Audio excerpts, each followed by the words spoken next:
Unfortunately, stress is something all of us have to deal with, and honestly, it can really suck at times. Everything from work and deadlines and busy schedules to social drama and bad relationships, there are a lot of different things that can cause us to build up stress. There's also a lot of things that we do to try and help relieve that built up stress, such as exercising or playing video games. But today, I want to talk about how listening to music can be a great tool for relieving stress.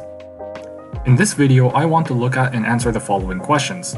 Does music reduce stress or help prevent stress? And if so, what kind of music is best for stress relief and prevention? And can certain types of music have the opposite effect? Well, let's look into what science has to say about those three questions.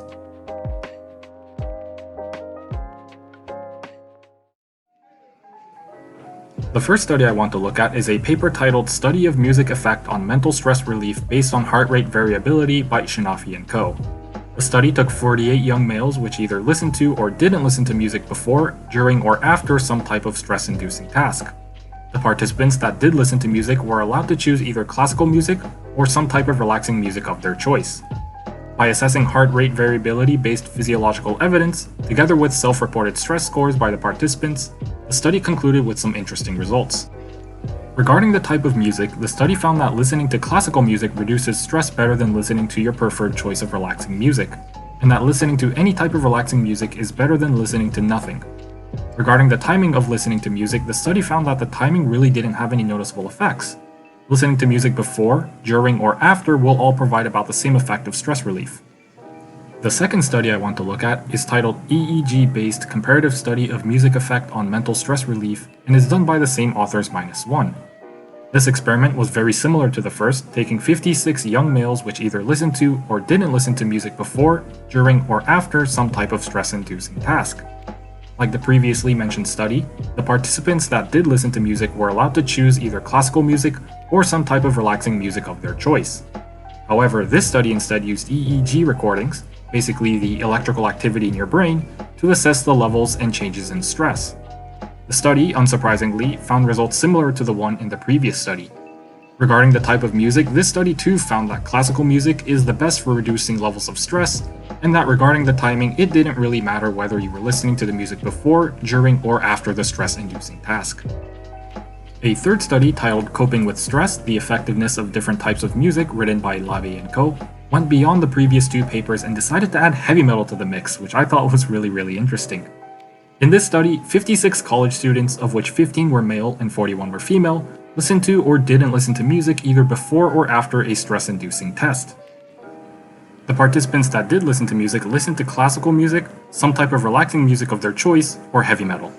It's important to note that unlike the previous two studies, this one didn't take into account listening to music during the stress-inducing test.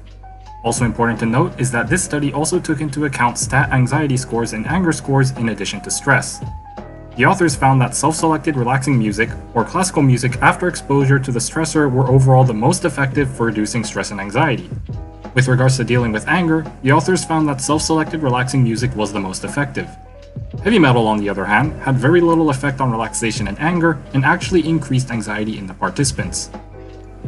From these studies, we can see that listening to some type of relaxing music, classical or not, will help us cope with our stress, and that certain types of music such as heavy metal will not have a significant effect and may even make things worse. But how exactly does it work? Through what mechanism does music interact with our brains to either decrease or increase stress?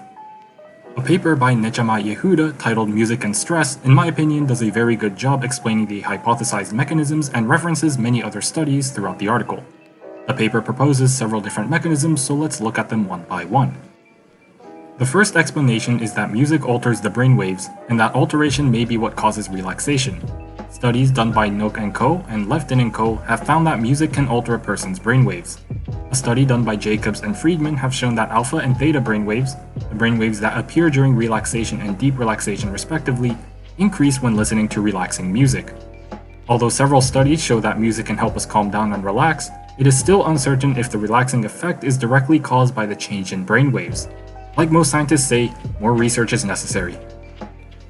The second explanation is that music alters a person's brain chemistry through the release of neurotransmitters and endorphins. Studies have shown that listening to pleasant music releases dopamine and serotonin, which are chemicals that are responsible for feelings of pleasure, happiness, and well-being, as well as the release of endorphins, which are chemicals that cause feelings of euphoria, stress relief, and pain relief. Again, the type of music seems to play a key role in how your brain chemistry reacts. A study done by Garrett and co. found that techno music decreased endorphin levels, while classical music had the opposite effect and increased endorphin levels. The third explanation presented is that music may change the way our body produces certain hormones. When someone's stress levels are increased, the body reacts in a number of ways. One such response is that the body releases stress hormones such as cortisol, which activate the sympathetic nervous system, or more commonly known as the fight or flight response. Studies such as those done by Kalfa and co. have shown that listening to music can decrease elevated cortisol levels.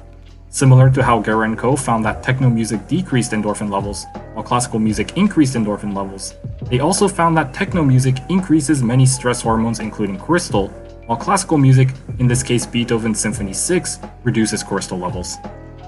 Tying into cortisol and the fight or flight response, or more specifically the increase in heart rate and blood pressure that comes from the release of those stress hormones, scientists have found that listening to music can either increase or decrease your heart rate. Whether your heart rate goes up or down again depends on the type of music you listen to. According to Merker and co., music to lower your heart rate should be lower than a resting heart rate or around 80 BPM, have predictable dynamics, fluid melodic movement, pleasing harmonies, regular rhythm without sudden changes, and tonal qualities that include strings, flute, piano, or specially synthesized tones. In addition to everything else that we've covered so far, stress can cause your immune system to weaken by reducing the production of chemicals such as immunoglobulin or increasing the production of other pro-inflammatory chemicals such as cytokines. Too much or too little of these chemicals can throw our immune system out of balance. Studies such as the one done by Masatada Wachi and co. have found that music, or in their experiment, recreational music making, can help in modulating our immune system. Alright, so that was quite a lot of information. So let's do a quick recap on everything we've talked about and answer those 3 questions we asked at the beginning. First of all, listening to music does reduce stress, and since listening to music prior to a stress-inducing event also provides stress relief, it can also help prevent stress as well. Secondly, according to many studies, both classical music and relaxing music of your choice from different genres are effective at reducing stress. As stress can increase your heart rate, it's best to listen to music with a low BPM. And third of all, yes, certain types of music can actually have the opposite effect and increase your stress levels. More aggressive or upbeat music like heavy metal or techno music has been shown in studies to increase stress levels or other markers indicating stress. Alright, that's all I have for this video. If you want to go read the studies for yourselves, the links to those studies as well as the other articles and websites I referenced will be in the description below. I hope everyone watching found the video helpful, and I'll see you all in the next one. Peace!